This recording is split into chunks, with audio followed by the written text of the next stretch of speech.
বন্ধুরা, আজকে একটা নতুন গল্প নিয়ে আসলাম তোমাদের মাঝে।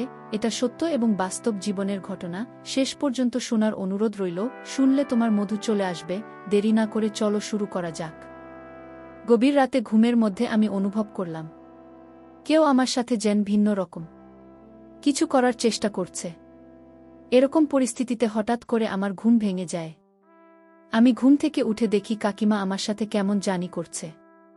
আমি বললাম, কাকিমা, আপনি আমার সাথে কি করছেন? কাকিমা আমাকে বলল, আমি তোমার সাথে কি করছি? তুমি দেখছো না তুমি এত কথা বলছো কেন? আমি যা করছি তুমি আমাকে তা করতে দাও। কাকিমার ধমকে আমি খুব ভয় পেয়ে গেলাম। আমি বললাম, আচ্ছা ঠিক আছে কাকিমা, তোমার যা মন চায় তা কর। তারপর হঠাৎ করে কাকিমা যেন একটু উন্মাদ হয়ে গেল। উন্মাদ হয়ে কাকিমা এই জল বৃষ্টির রাতে আমার সাথে যা করল তা শুনলে বন্ধুরা তোমাদের মাথা গরম হয়ে যাবে। বন্ধুরা, গল্পটি অনেক অনেক ইন্টারেস্টিং। আশা করি গল্পটি শুনিয়ে তোমরা অনেক মজা পাবে।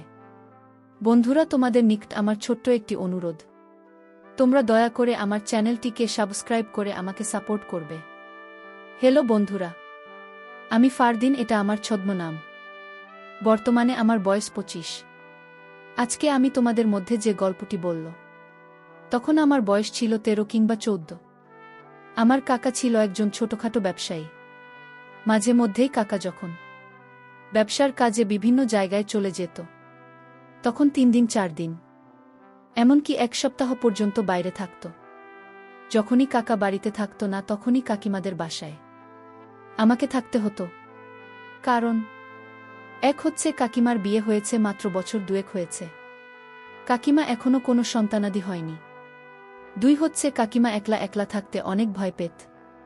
কাকা যখন ব্যবসার কাজে বিভিন্ন জায়গায় চলে যেত, বাড়িতে আসতে পারত না, তখন কাকিমা একলা একলা রাতে থাকতে পারত না, খুব ভয় পেত। আমাদের বাড়িটা খুব নির্জন ছিল। আমাদের বাড়িতে আর কোনো ছেলে মেয়ে ছিল না। আমার কাকা তো সবে মাত্র কিছুদিন হয়েছে বিয়ে করেছে, আর আমি আমার বাবার একমাত্র সন্তান। আমাদের কোনো ভাইবোন ছিল না। আমাদের বাপ চাচারা মোট 2 জন, আমার আব্বু এবং আমার কাকা, অর্থাৎ এক কথায় বলতে গেলে এই বাড়িতে 14-15 বছরের ছেলে যদি থাকে, তাহলে শুধুমাত্র আমি।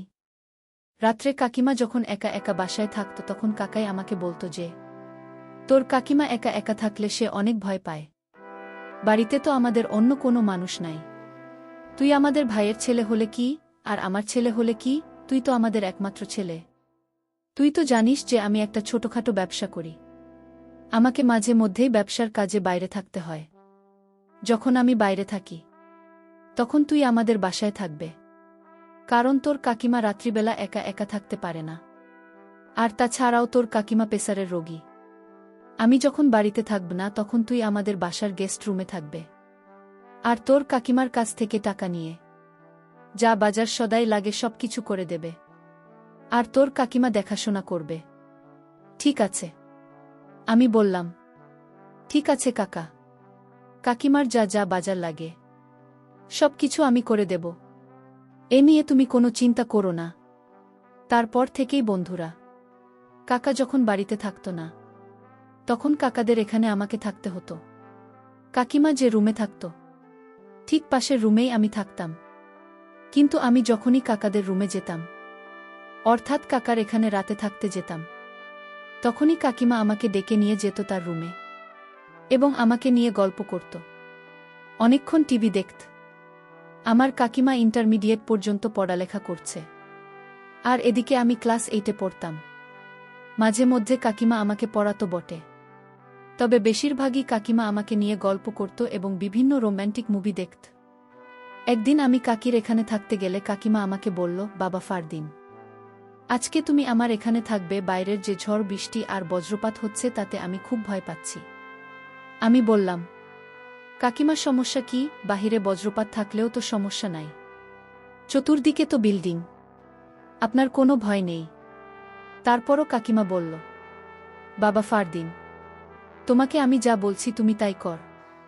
আমার আজকে খুব একটা ভাল লাগছে না। তুমি আজকে আমার পাশে থাকবে, তা না হলে আমার খুব খারাপ লাগবে। আমি বললাম, আচ্ছা ঠিক আছে কাকিমা, তোমার যেহেতু খারাপ লাগছে, তাহলে তো নিশ্চয়ই তোমার পাশে আমাকে থাকতে হবে।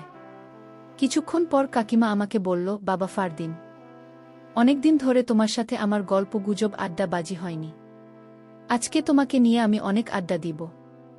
আমি বললাম, কাকিমা আমি খুব একটা বেশি আড্ডা দিতে পছন্দ করি না। তারপর কাকিমা আমাকে বলল, আজকে আমার সাথে তোমাকে আড্ডা দিতেই হবে। কাকিমার অনেক জোরাজুরিতে আমি আড্ডা দিতে রাজি হয়ে গেলাম। তারপর আমি বললাম, কাকিমা আমি তোমার সাথে আড্ডা দিতে রাজি আছি, কিন্তু আমার একটা শর্ত আছে।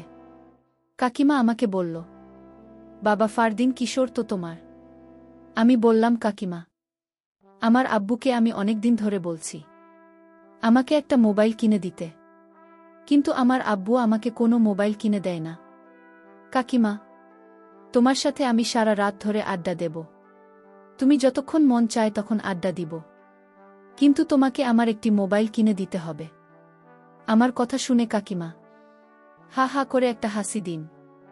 আমি বললাম, কাকিমা তুমি হাসলে কেন? তারপর কাকিমা আমাকে বলল, আরে ফারদিন, এটা কোনো ব্যাপার হলো? তোকে আমি কালকে একটা মোবাইল কিনে দিব, কিন্তু আমার একটা শর্ত আছে। যদি আমার শর্তটা তুই মানতে পারিস। আমি বললাম, কাকিমা তোমার আবার কিসের শর্ত? ঠিক আছে, যদি তুমি আমাকে মোবাইল কিনে দাও তাহলে তুমি যে কোনো শর্ত দাও, আমি মেনে নেব। তারপর কাকিমা বলল, আচ্ছা ঠিক আছে, তাহলে আজকে রাত্রে আমি যা বলি তোমাকে তাই করতে হবে। আমি বললাম, আচ্ছা ঠিক আছে, যদি তুমি আমাকে মোবাইল কিনে দাও তাহলে তুমি যা বলবে আমি তাই করব। এভাবে কাকিমার সাথে কথা বলতে বলতে গল্প করতে করতে সময় কেটে যাচ্ছে, কখনো তা বলতে পারতেছি না। গল্প করতে করতে আমি লক্ষ্য করলাম কাকিমা আমার দিকে কেমনভাবে যেন তাকিয়ে রয়েছে। কাকিমার তাকানোর মধ্যে যেন একটা রহস্য লুকিয়ে আছে। আমি বললাম, কাকিমা যা মন চায় তা করুক, কাকিমা যা বলে আমি তাই করব, এর বিনিময়ে তো আমি একটা মোবাইল পাব।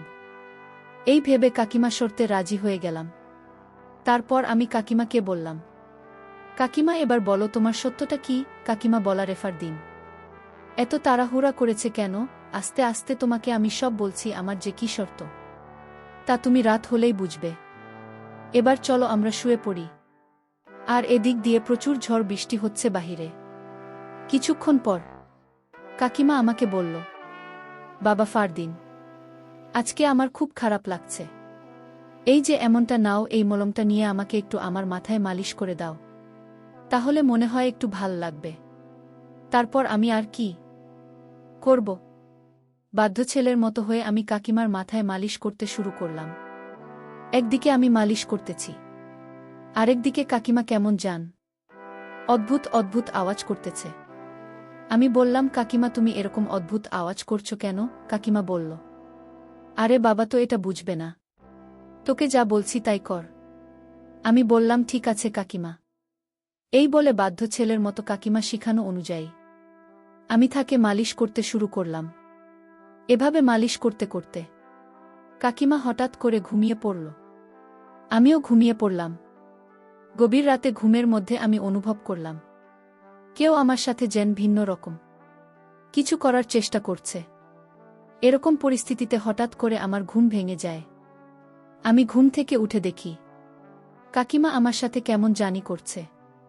আমি বললাম, কাকিমা আপনি আমার সাথে কি করছেন? কাকিমা আমাকে বলল, আমি তোমার সাথে কি করছি তুমি দেখছ না? তুমি এত কথা বলছো কেন?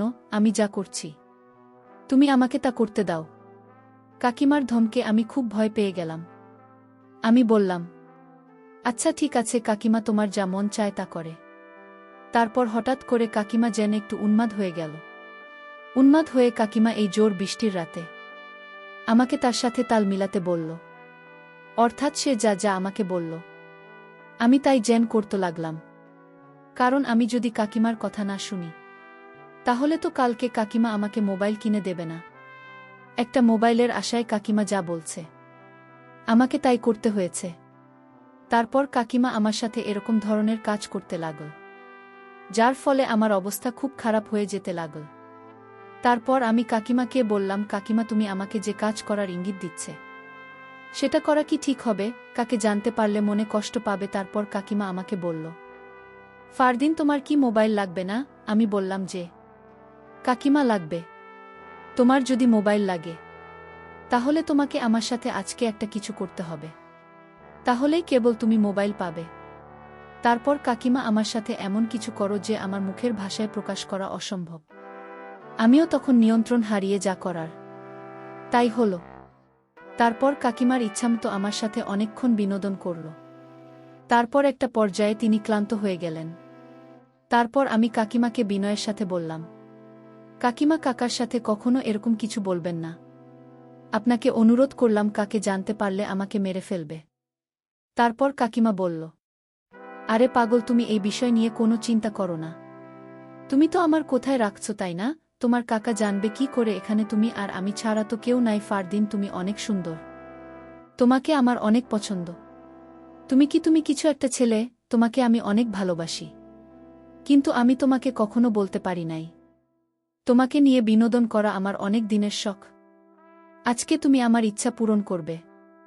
ঠিক আছে ফারদিন। বন্ধুরা, তারপর আমি আর কি করব? আমিও তো একজন মানুষ, আমারও তো কিছু না কিছু আছে। তারপর যা হবার তাই হলো। অনেকক্ষণ বিনোদনের পর ক্লান্ত হয়ে পড়লাম। বন্ধুরা, দিনটি ছিল আমার জন্য অনেক রোমান্টিক, স্মরণীয়। বন্ধুরা, আজকে এই পর্যন্তই। আমি আবার আসব তোমাদের মধ্যে নতুন কোনো গল্প নিয়ে।